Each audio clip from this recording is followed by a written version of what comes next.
Bonjour, j'espère que vous allez bien. Aujourd'hui, on va voir la deuxième partie dédiée à l'implémentation et test du correcteur proportionnel intégral.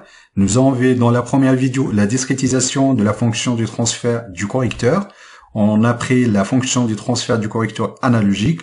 Ensuite, on a calculé le modèle numérique. La fonction du transfert CP égale K1 plus K2 divisé par P. On peut calculer le Y de n en fonction de Y de n moins 2, X de n moins 1, X de n moins 2. Notre objectif sera d'implémenter cette équation-là. Ensuite, on va faire varier le K1 et K2 et observer la réponse indicielle du système. On peut également observer la réponse à une rampe. On va analyser du système un système corrigé, c'est-à-dire on va prendre notre correcteur ici, le CP. On peut réécrire l'équation du correcteur. Le Kp égale à K1, c'est le coefficient proportionnel, de le non proportionnel. Ensuite, on a la période d'intégration égale K1 divisé par K2. On peut subdiviser cette équation-là en deux fonctions de transfert. La première fonction de transfert, c'est une constante Kp, d'où le nom. Du coup, on va obtenir un correcteur proportionnel pur en faisant varier le Kp. Ensuite, on a un autre correcteur, 1 plus 1 divisé par P fois Ti.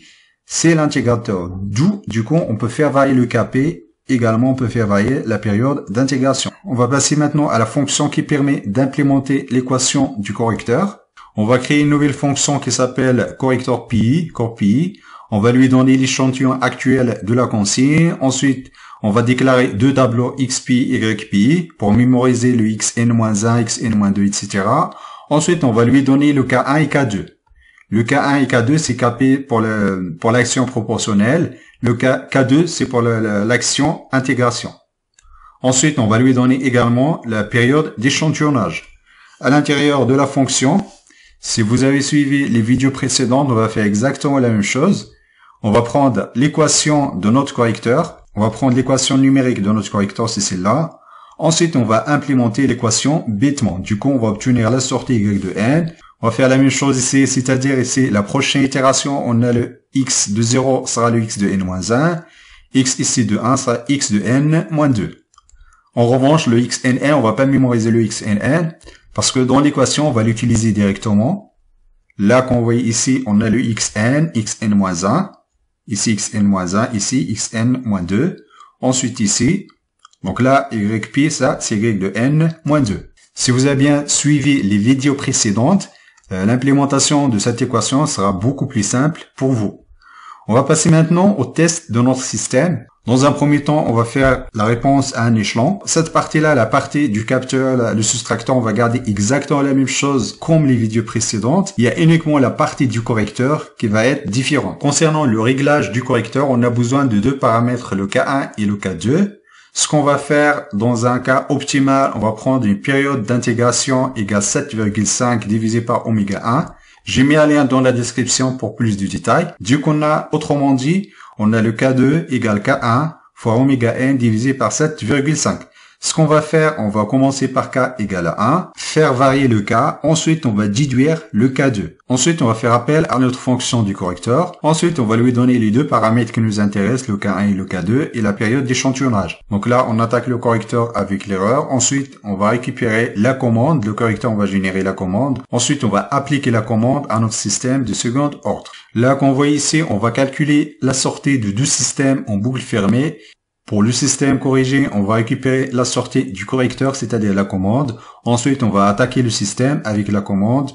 À la fin, on va afficher l'entrée, la consigne. Ensuite, on va afficher la sortie non corrigée. Ensuite, on va afficher la sortie corrigée. Donc ça, c'est pour le système en boucle fermée non corrigée. On a une erreur statique non nulle. L'avantage d'utilisation d'un correcteur proportionnel intégral, c'est que l'erreur statique tend vers 0 dans le régime permanent. Là, on a utilisé un échelon de 500 itérations. Donc là, normalement, il y a une convergence vers la consigne. Donc là, on n'a pas encore arrivé au régime permanent. On va augmenter la taille de l'échelon. Donc là, la taille de la fenêtre, c'est 500 itérations. Donc il faut attendre qu'on arrive ici à 1000 itérations. Voilà, ici, donc là, c'est le système corrigé normalement en régime permanent. Donc il y a une tendance vers la consigne. Là, qu'on voit ici, on a une erreur statique égale à 0. En revanche, ici, on constate que le système, il est beaucoup plus lent, c'est-à-dire la convergence vers la consigne, donc ça prend beaucoup plus de temps. Ce qu'on va faire, on va augmenter l'action proportionnelle. Si vous avez suivi, le correcteur proportionnel permet d'augmenter la rapidité du système. Ce qu'on va faire, on va augmenter le K1. On va mettre K1 par exemple égal à 3. En revanche, on va pas toucher le K2. C'est ça l'avantage d'utilisation de cette équation. En revanche, le K2 sera automatiquement déduit à partir de K1. Normalement ici, on va avoir un système qui est un peu plus rapide. Là qu'on voit ici la convergence vers la consigne, c'est beaucoup plus rapide. Donc en revanche, on constate qu'il y a un dépassement. On va voir le pourcentage du dépassement qu'on a obtenu pour K égale à 3. Voilà, ici on a un dépassement de moins de 20%. Là, parce qu'on a un échelon de 10, donc là on est inférieur à 12. Autrement dit, on a un dépassement qui est inférieur à 20%. C'est un dépassement qui est raisonnable, sans dégrader les performances du système. Ce qu'il faut retenir, il faut toujours garder le t égale 7,5. Ensuite, il suffit d'agir sur le K1 pour agir sur la rapidité du système en fonction de votre dépassement. Dans votre cahier de charge, il doit y avoir une contrainte sur le dépassement, c'est-à-dire il ne faut pas avoir un dépassement de 20%, 30%, 10%, etc. Du coup, vous réglez le K2 égale K1 fois oméga n divisé par 7,5. Ici, on a le 7,5. Ensuite, on va agir sur le K1. On verra lorsqu'on augmente le K1, on va augmenter la rapidité du système. En revanche, on dégrade, donc on va avoir plus de dépassement. Également, on a la tendance de déstabiliser le système. Donc, c'est l'action proportionnelle. Voilà, ici, on a un gros dépassement ici. On a à peu près un dépassement de 50%. On converge rapidement vers la consigne. On va passer maintenant à l'erreur dynamique. Ce qu'il faut retenir lorsque l'erreur statique est non nulle, l'erreur dynamique, il est toujours pire. C'est-à-dire, si on a par exemple un système en boucle fermée qui a une erreur statique qui est non nulle, automatiquement l'erreur dynamique, ça va avoir une forme qui est variable. C'est-à-dire, on va avoir une pente différente par rapport à la consigne. On va garder les mêmes paramètres. On va réduire le K1, on va mettre K1 égale à 3 pour avoir un dépassement inférieur à 20%. Là, qu'on voit ici, donc là, c'est pour le système en boucle fermée non corrigée. Et ça, c'est pour le système en boucle fermée corrigée. Lorsqu'on a une erreur statique égale à 0, on a souvent une erreur dynamique qui est constante. Autrement dit, on a la même pente. En revanche, dans le régime permanent, il doit y avoir un décalage, un offset entre la consigne et la sortie. Là qu'on voit ici, donc ça c'est pour le système non corrigé. On a une erreur dynamique variable, c'est-à-dire ici on a deux pentes différentes entre la consigne et la sortie. On peut utiliser une double intégration, c'est-à-dire au lieu d'utiliser K2 sur P, on peut utiliser K2 sur pi au carré. Autrement dit ici, dans ce cas-là, on a la possibilité d'annuler l'erreur dynamique. En revanche, donc le système, donc il y a une tendance d'instabilité du système parce que ici, une division par P, on apporte un déphasage de moins 90. En revanche, si on divise par P au carré, on a un déphasage de moins 180. Autrement dit, on risque de déstabiliser le système. Ce qu'on va faire maintenant, on va utiliser un intégrateur parfait. Autrement dit, on va utiliser K1 égale à 0. Ensuite, on va juste utiliser K2 divisé par P. Du coup, on va obtenir une période d'intégration égale 1 sur K2. Donc là, on va utiliser K1, on va garder le K1 ici. On va juste utiliser 1.0 ici.